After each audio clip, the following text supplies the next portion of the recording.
first time, but baby girl, let's get it in, yeah. Bump and grind, already know. Yo, what's up everyone, it's Blue Nova and I'm back with a new tutorial on how to get vocal quality like Chris Brown in the song The Take with Tory Lanez. If you guys are new to the channel, go ahead and subscribe, hit the bell notification icon so that you're notified every time there's a new video. If you want to go ahead and get the vocal presets with everything that we're doing right here today, then just go to bluenovabeats.com, go to the store, click on the vocal presets tab, and you can get the preset there. This video might take a minute to get through because there's so many layers and effects we're going to break down in this video, so just try to bear with me. So let's go ahead and begin. The first thing I have right here is just the insert with the just recording. That's it. The master right here, I have that turned off, and with the lead vocal, I just have all these vocals routed into the insert. So we have the lead right here, you can see that routed to the lead bus, and then all the harmonies are routed into another bus, which is right here. So with it, the first thing you want to do is just have some auto tune on your vocals. And let's go ahead and right click in solo, just work with the lead vocal right here and do the same right here, as well as turn off the effects. So the first thing we have is auto tune.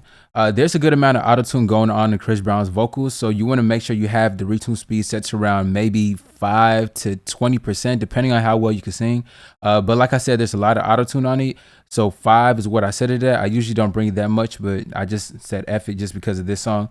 The key, put it on C and then scale minor, and this was gonna sound like by itself. Whoops, actually it's right here. All right. It ain't my first time, but baby girl, let's get it in, yeah. Bump and grind, already know. I wanna take you down again. Hit that rewind button. So you can see there's two different lead vocals. Well, it's pretty much the same, but there's a lot of punch-ins that Chris Brown is doing on the lead. So what I had are just these two different inserts with the lead, but the same auto-tune applies to both. So now that we have that, we're going to work on the actual effects. So starting on it, we have Studio Rack, and the first thing we have is de-esser. So what I'm doing is just taking away the sibilance in the vocals. So right here, the frequency is set at 4,237. I'm bringing it down to where it's hitting around the lowest part of the vocal. And let's turn off all these other effects too, so we can work our way down. It ain't my first time, but baby girl, let's get it in, yeah. Bump and grind, already know. I wanna take you down again. Hit that rewind button. So when you hear those hard S's and T's, the de-esser is going to take away whenever it's pushing through. After that, we have a REQ6. So we're doing just some subtractive EQing in the vocal. So what we're doing is just trying to take away what doesn't need to be there in the vocal before we do any type of boosting and adjustments. So this is what it sounds like. It ain't my first time, but baby girl, let's get it in, yeah. Bump and grind, already know. I wanna take you down again. Hit that rewind button.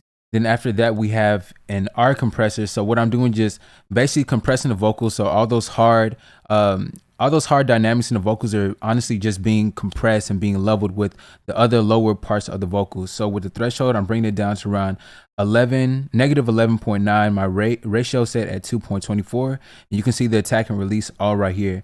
So we're going to go ahead and play it. It ain't my first time, but baby girl, let's get it in, yeah. Bump and grind, already know. I wanna take you down again. Hit that rewind button. So after that, we have another EQ. So right here, we're using an F6 RTA. And with this, we're going to do some boosting inside the vocals.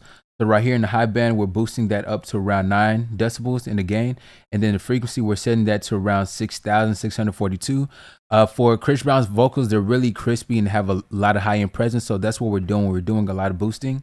And with it, and with these lower frequencies, what we're doing is just adding a dynamic EQ. So basically what that means, whenever there are certain frequencies that are coming through in the vocal, the EQ is essentially pushing those down whenever it comes in that frequency range.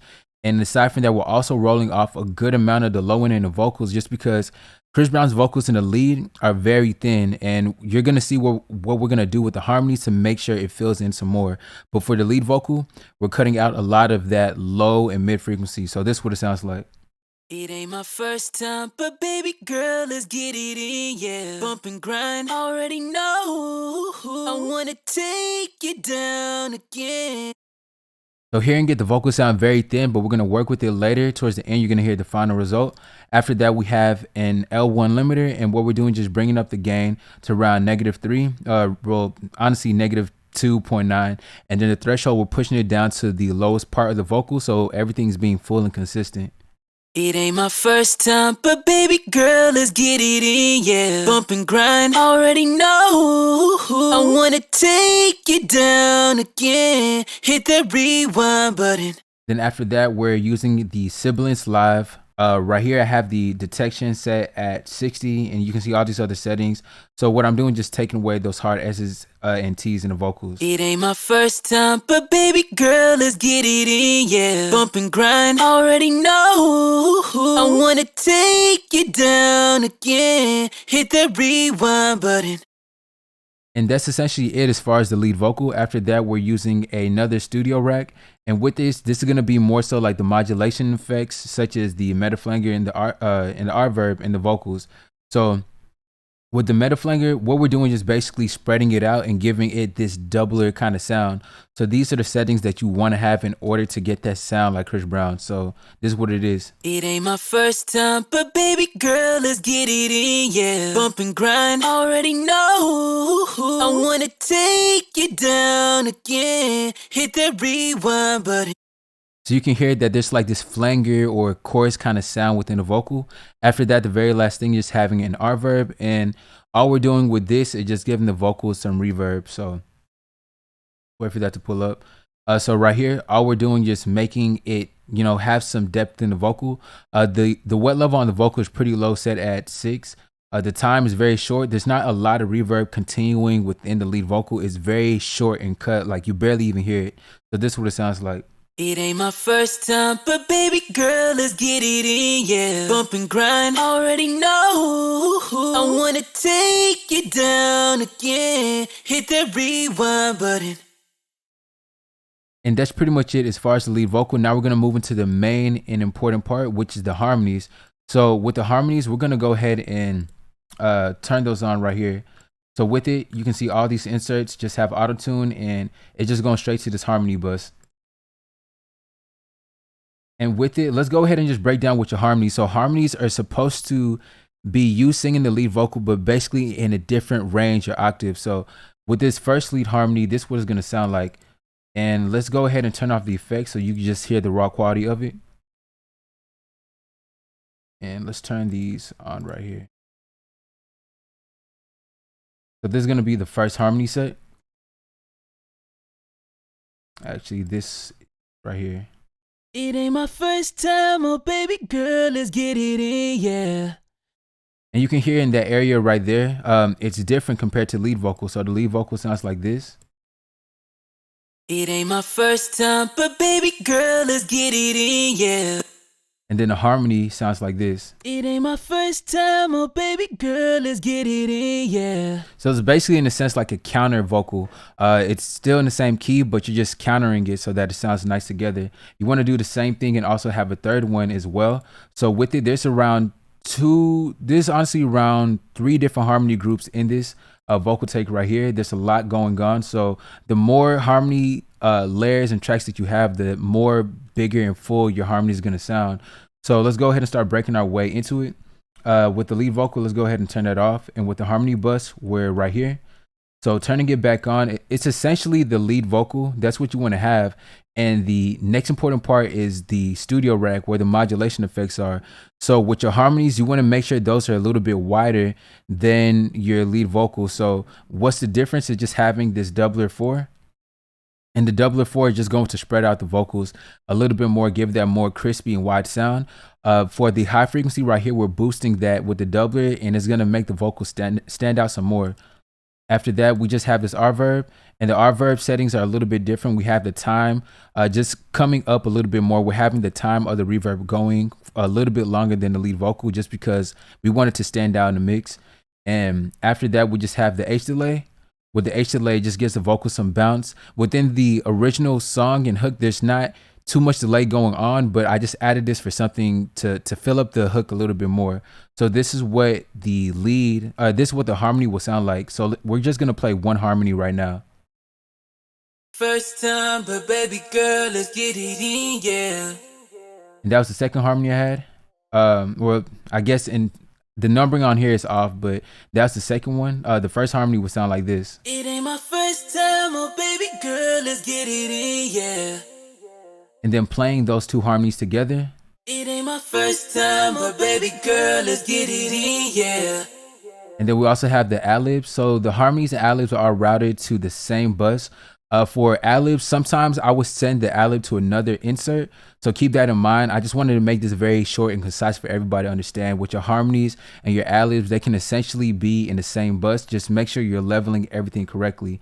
So this is what it sounds like with everything all together with the lead vocal and all the harmonies. So let's go ahead and turn those back on. And also one thing to keep in mind right here, in FL Studio, there's another equalizer right here, and what it's gonna do is basically roll off the top end of the vocal. So you can add this as a last thing, you know, for taste. Like I said, if you don't want that much high end with the harmonies, then you can roll it off, and it can make your lead vocal stand out a little bit more. So keep that in mind. You can just use any EQ and just roll off that top end. So this is what it sounds like all together. It ain't my first time, but baby girl, let's get it in, yeah. Bump and grind, already know. I wanna take you down again. Hit that rewind button. So that's essentially it. With your harmonies, sometimes a good technique to do is also to pan them left and right. For this song, I didn't. I just kept them straight in the center and just had the doubler and the metaflanger basically spread it out some more. So you can use these two techniques in order to make your vocals sound like they're in a different space. The very last thing is just going to the master channel. With the master channel, we have the studio rack master, and this will also be in the folder as well. So right here, we just have a linear broadband EQ, and all just doing just cutting the frequency at 6,000 right here. That's just something I prefer to do on all my masters. For the F6, all we're doing is basically using a side EQ, and what that means is we're rolling off the stereo frequency of the high end. This isn't killing or taking off any of the high end presence. It's a stereo. So right here with the F6, make sure you select sides, and that's going to remove some of the wideness and stereo of the high end frequency. So we're cutting that to around 7,904 just to remove that top end. And the last thing, just L1 limiter. And this is just to make sure the entire mix didn't go past 0 decibels. And that's essentially it. So playing it with the instrumental, this is what we have. And let's go ahead and double check everything. So this is what it sounds like with the instrumental. It ain't my first time, but baby girl, let's get it in, yeah. Bump and grind, already know. I wanna take you down again. Hit that rewind button. So that's it. That's what I did in order to create the quality of Chris Brown and Tory Lanez The Take. And I hope you guys enjoyed this video. If you did, go ahead and put a thumbs up. Don't forget to subscribe. If you need your songs mixed and mastered, go to BlueNovaBeats.com. Go to the contact form on the very bottom of the page and send me a message there. Like I said, this preset is available, and that's pretty much it. But I'll catch you guys on the next video. It ain't my first time, but baby girl, let's get it in.